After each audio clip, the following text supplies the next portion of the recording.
Jadi ada beberapa yang menjadi motivasi. Yang pertama itu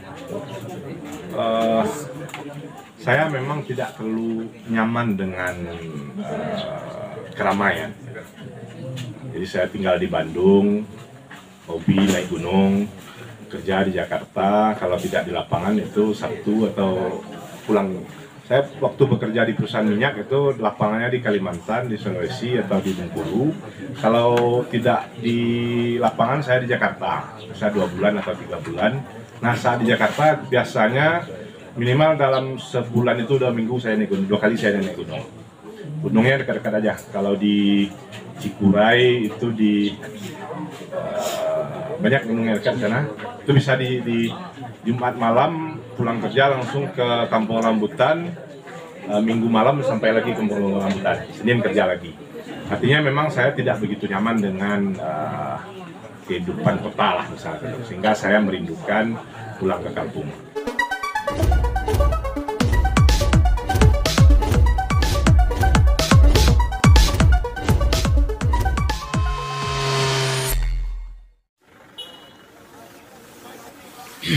Baiklah kawan-kawan dimanapun berada ya, kembali lagi dengan saya Cipu MZ.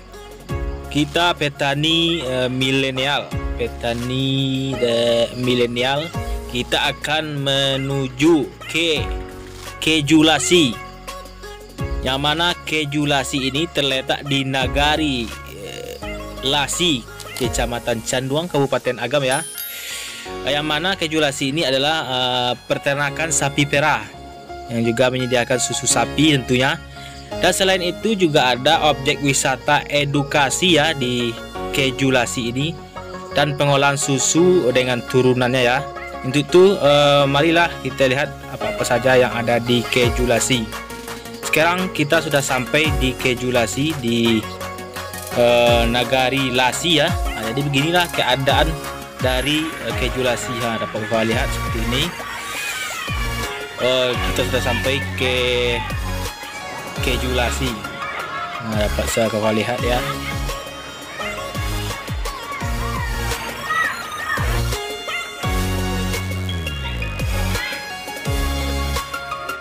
Baiklah kawan, beginilah keadaan situasi dan kondisi di Kejulasi ya, yang mana ini adalah kolam berenang.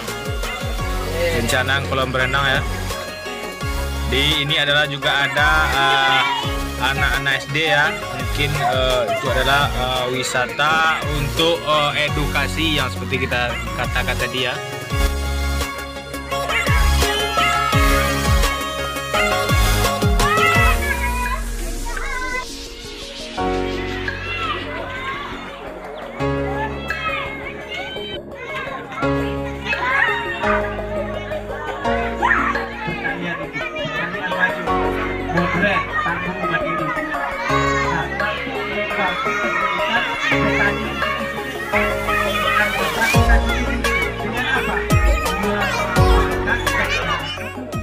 Baiklah kawan, seperti kawan lihat sekarang kita dihidangkan susu sapi ya.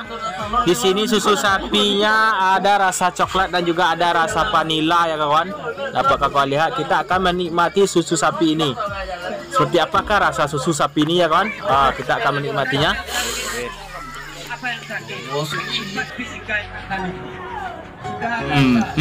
Rasanya memang nikmat ya kawan, apalagi ditemani dengan suasana yang sejuk, rasanya sangat nikmat.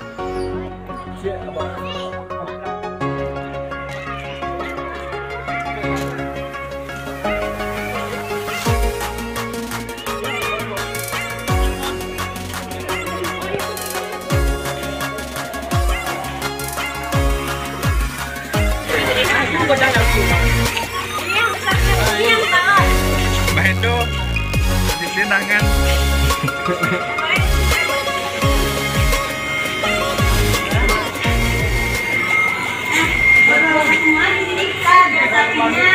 Sapinya sebelah atau orang bilang tidak sapi Australia. Sebenarnya asalnya Belanda, cuma dikembangkan di Australia, makanya dibilang sapi Australia. Jadi di Kejulasi ini sebenarnya sebelum 2022 ini jumlah sapi kita itu mencapai 50 ekor. Karena 2022 kita berganti ke wisata, jadi kita pindahkan ke mitra kita.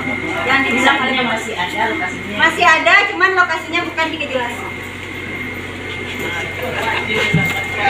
Sapinya sebenarnya masih ada, tapi bukan di Kejulasi lagi. Kita udah menyimpan di beberapa mitra kita, ada di kelompok ternak Talang Perindu, petani milenial, dan juga masyarakat pribadi. Itu untuk sapi kita yang ada di sini kita sediakan 2 ekor, itu yang masih diternak, itu sebagai bahan acuan edukasi. Jadi kalau seandainya ada kunjungan seperti yang kita lihat di depan dari sekolah-sekolah, kita sediakan sapi 1 ekor, mereka langsung beredukasi dengan sapi yang ada. Jadi kita prospeknya wisata sambil beredukasi.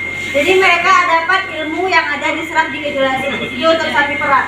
Untuk sapi perah ini produksinya bisa mencapai 25 sampai 30 liter per ekor per harinya. Itu untuk produksi susu. Dan pemerahannya kita lakukan 2 kali sehari, itu pagi hari dan sore hari. Itu untuk pemerahan. Sebelum pemerahan kandangnya kita bersihkan juga, termasuk sapinya kita mandikan. Untuk proses pemerahan di sini kita tidak menggunakan mesin lagi. Kita masih secara manual. Karena waktu menggunakan mesin itu membutuhkan waktu yang lama juga. Sapinya hanya sedikit. Kalau ada yang bapak-bapak atau ibu-ibu yang bertanya dipersilahkan. Boleh yang mau bertanya. Apa? Kalau kerbau kita untuk hewan edukasi aja Pak. Karena kita di sini sistemnya wisata edukasi, kita juga ada kunjungan dari luar. Indonesia ada beberapa teman dari India, Rusia juga ada. Jadi kita memperkenalkan budaya Minangkabau atau budaya Sumatera Barat kepada Nah, untuk kambing boleh kita di sebelah sana. Kambing domba kita juga ada. Ini juga ada kita kambing dan kambing di sini. Nah, kalau kambing kita kemarin ada juga kambing. Tapi kita udah ganti lagi sama kebetulan juga yang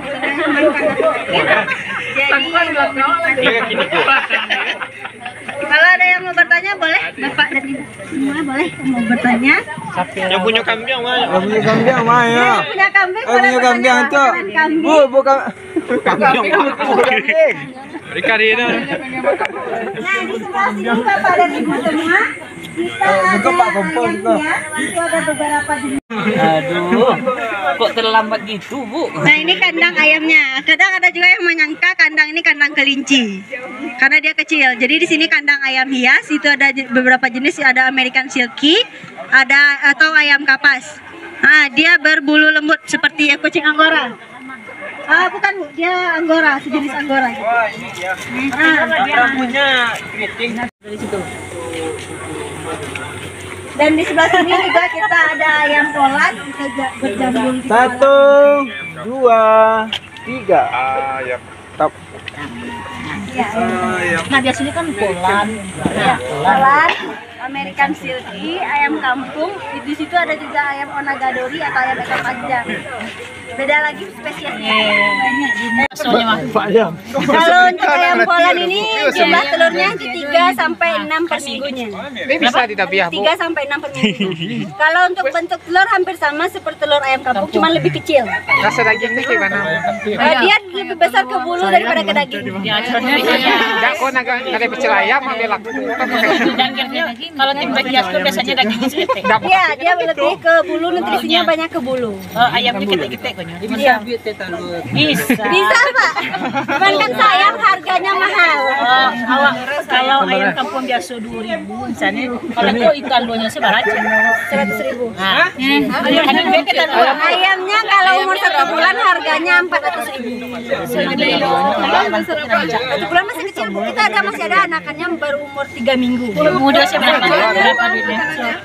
Makanannya kita daging giling dicampur sama pakan pabrikan. Palua yang satu itu. Palua satu. Ini pejantannya ada di sini, Bu. Ada yang putih yang berjambul yang agak besar tadi itu pejantan, yang lainnya betina. Biasanya kalau untuk ayam 1:10. Ada juga yang 1:3, ada 1:5.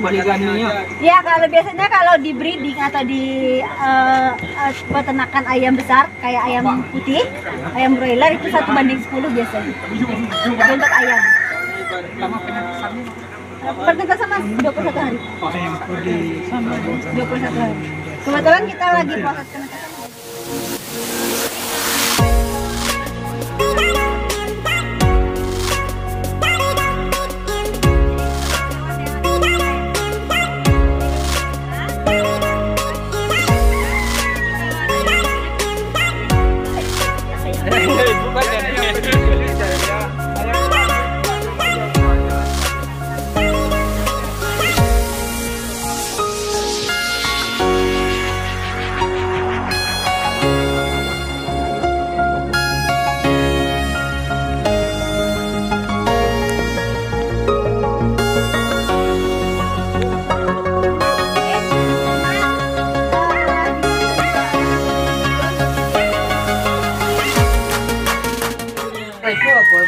Kalau kelinci kami di situ kurang lebih 30 anak.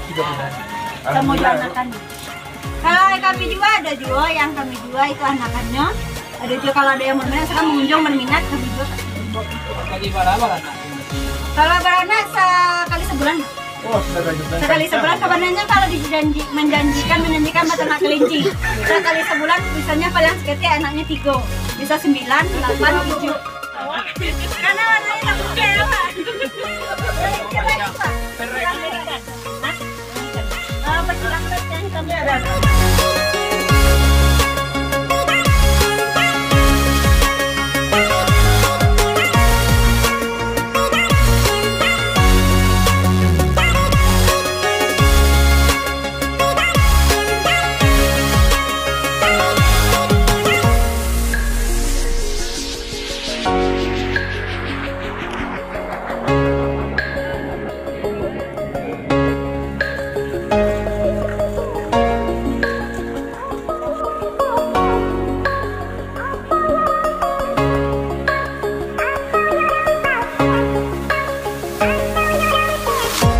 Oh berarti gas kok tabung kok alirannya untuk jadi gas LPG apa kah? Ada kali listrik yang lain ada? Kali sekarang kami coba nak. Bisa juga, cuman ada Kali listrik nggak boleh. Cuman kalau untuk kali listrik, itunya lebih sulit Pak untuk memasakkan gas. Minimal untuk cas baterai ya. Cuman untuk penampungan itunya belum ada lagi. Oh iya. Bu, kalau pindah kakaknya Bu? Pindah kakak jauhi Pak. Jauhi ya. Sumbernya dari mana? Sumbernya dari itu Pak. Jadi yang di pagi, itu cuma segitu saja Pak. Sebatehnya. Sebatehnya segitunya. Cuma segitu untuk pencampuran. Yang di situ yang jadi itu limbahnya ada ya? Ya, di situ limbahnya, di situ tempat terjadi gas, amoniasinya.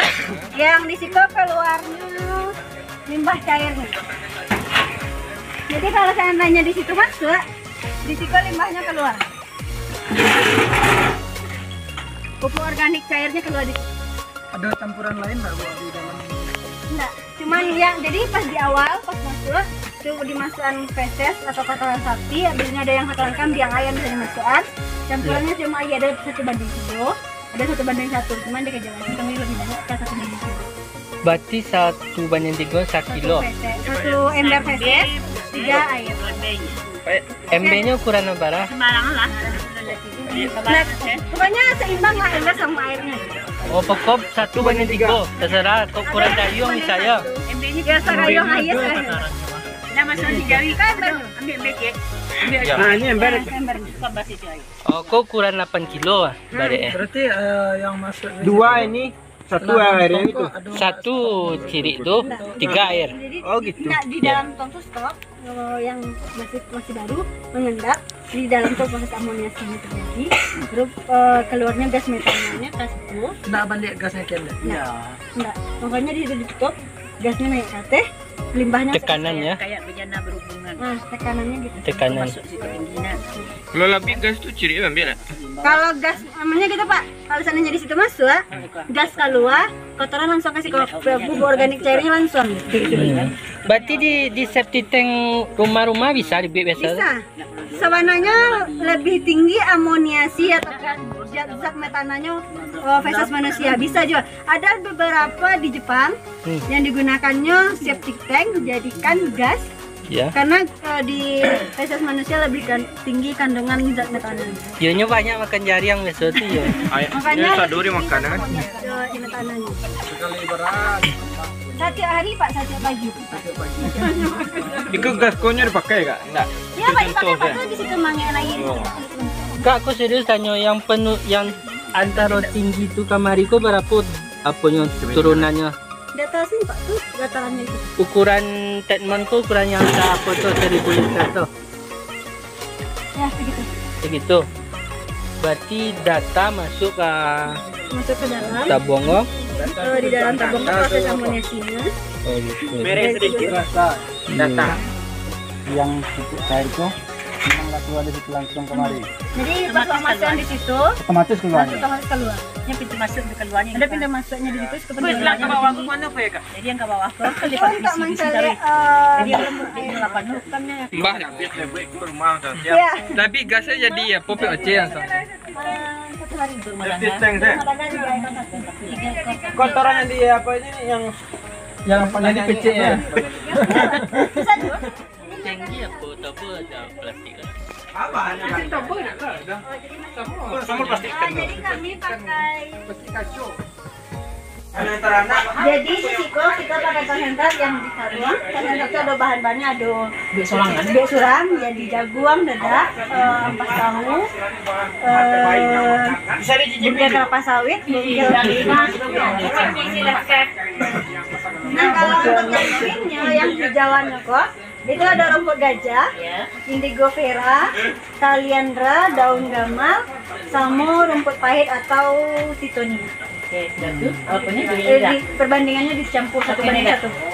Jadi yang konsentrat tadi Bu, yang konsentrat yang ada itu masa geda, jagung giling, bumbu kelapa sawit, minyak kedelai, ada sebelah macam pakai oke.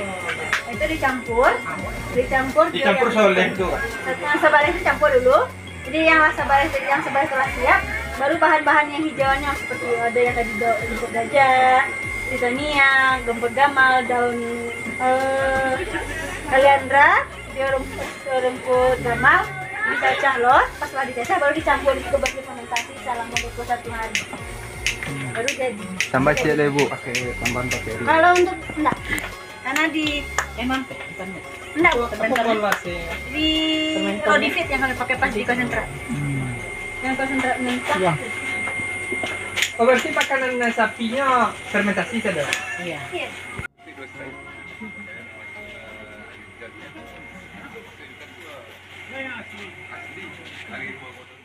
Ya. Oh, jadi yang lebih menarik dalam kegiatan kami studi tiru ini, Pak, lebih kepada menggali kepribadian dari Bapak Suhadir yang pindah dari zona nyaman yang mungkin kami petani milenial umumnya mengidam-idamkan dahulu bekerja di perusahaan ini, bekerja di perusahaan itu. Namun Bapak memilih tantangan baru untuk membangun di Nagari. Saya pribadi juga seperti itu. Bukan seperti Bapak. Saya pribadi karena takdir jujur memilih bekerja di tempat yang nyaman. Karena takdir tidak mengizinkan, saya memilih menjadi untuk membangun Nagari. Ya. Jujur itu keadaan pribadi saya, Pak. Yang saya tanyakan, apa saja yang menjadi faktor-faktor untuk membangun mental, mengasah mental pribadi Bapak untuk mengabdi atau membuat tantangan baru di Nagari. Kami kalau petani milenial ini umumnya mungkin ini udah faktor kedua, karena begini, karena begitulah, dan akhirnya kami memilih menjadi petani milenial dan sudah mewakafkan diri untuk membangun di Nagari itu kan. Ya. Tapi kalau Bapak, pilihan pertama Bapak adalah menjadi pilihan idaman kami dulu. Kami minta sebuah suplemen untuk kami agar menjadi catatan untuk kami supaya kami juga bisa membangun seperti ini di Nagari masing-masing. Tolong diberikan apa-apa saja yang bisa menjadi adrenalin untuk kami bisa membangun seperti Bapak ini di Nagari masing-masing. Mungkin itu yang lebih berharga pelajaran yang kami dapatkan saat ini, Pak. Ya. Sedikit motivasi dari Bapak. Dengan Pak Unit Arja, Pak. Pak Unit Arja ya. Pilihan yang mungkin bagi sebagian orang pilihan idaman. Idaman. Jadi ada beberapa yang menjadi motivasi. Yang pertama itu saya memang tidak terlalu nyaman dengan keramaian. Jadi saya tinggal di Bandung, hobi naik gunung, kerja di Jakarta. Kalau tidak di lapangan itu Sabtu atau pulang. Saya waktu bekerja di perusahaan minyak itu lapangannya di Kalimantan, di Sulawesi atau di Bengkulu. Kalau tidak di lapangan saya di Jakarta, bisa 2 bulan atau 3 bulan. Nah saat di Jakarta biasanya minimal dalam sebulan itu 2 minggu saya naik gunung, 2 kali saya naik gunung. Gunungnya dekat-dekat aja. Kalau di Cikuray itu di banyak gunung yang dekat sana. Itu bisa di Jumat malam pulang kerja langsung ke Kampung Rambutan, Minggu malam sampai lagi ke Kampung Rambutan, Senin kerja lagi. Artinya memang saya tidak begitu nyaman dengan kehidupan kota lah misalnya, sehingga saya merindukan pulang ke kampung. Kedua, waktu saya di Kalimantan orang tua meninggal, laki-laki. Pas pulang karena Kalimantan harus ke Jakarta ke sini, dari Padang ke sini, sampainya sudah malam. Jadi orang tua sudah dikuburkan. Yang ketiga, saya di SMP itu tahun 92-93 itu sudah, kalau beternak saya belum SD itu sudah ikut beternak dengan orang tua. Artinya memang kehidupan menjadi petani itu sudah dari kecil. Kemudian kalau di SMP saya di Kototuo itu melewati pasar Lasi, jadi biasanya Selasa Jumat saya membantu orang tua membawa lado, buah tomat. Nah sering itu sampai di pasar, kalau libur itu saya ikut nungguin sampai di pasar nungguin, kemudian tomat nggak terjual itu sering saya ikut membuang ke kali. Nah itu menjadi memori karena sampai 2015 sebelum saya pulang kita kan masih kontak-kontak dengan masih bertanya tentang perkembangan pertanian. Ternyata masih petani masih membuang tomat, membuang cabai. Artinya hasil pertanian masih banyak yang dibuat. Bahkan sampai 2020 pun masih ada yang membuang hasil tani. Nah saya melihat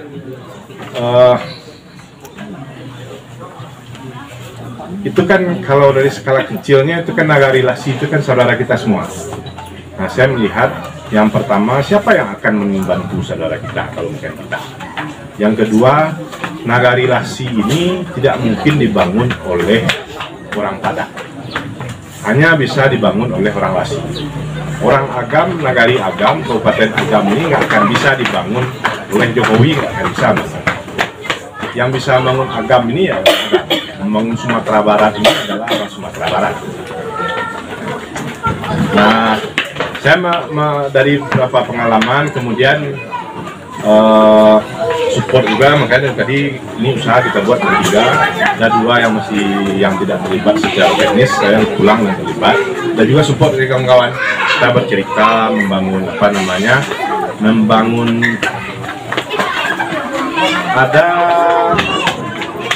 ada emosional yang selalu kita bangun ke kampung halaman.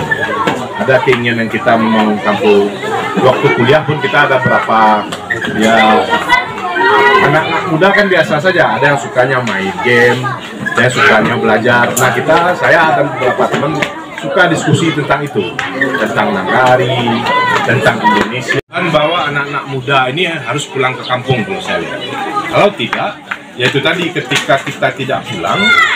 Ketika mungkin saat ini masih ada petani yang membuang tomat, tapi kan kita sudah terlibat dalam proses mengatasi persoalan tersebut. Artinya kewajiban moral kita sudah kita tunaikan, bahwa belum berhasil, ya mungkin bisa jadi belum berhasil 100%. Nah, saya meyakini itu bahwa harus ada yang mengambil peran tersebut. Komitmen tersebut harus ada yang membangun Nagari. tidak mungkin semuanya berlepas tangan.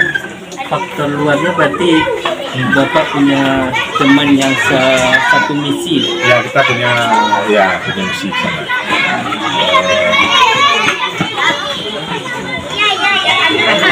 Kemudian saya rasa ini juga salah satu faktor yang kuat, mungkin romantisme tinggal di kampung. Kalau misalnya kita agak apa namanya, orang-orang yang romantis nih, Bapak orang romantis bukan? Enggak, Pak. Oh enggak. Kalau saya berarti agak romantis. Saya suka kenang masa lalu. Kalau lihat sekarang kok orang seperti ini, budaya yang seperti dulu kok nggak ada, kondisi seperti dulu kok nggak ada. Itu yang salah satu memanggil pulang. Boleh minta nomor HP, Pak? Boleh, boleh. Mana tahu bisa jadi mentor kali. Mana tahu bisa romantis juga gitu ya. Iya, mana tahu bisa romantis juga. Boleh 0813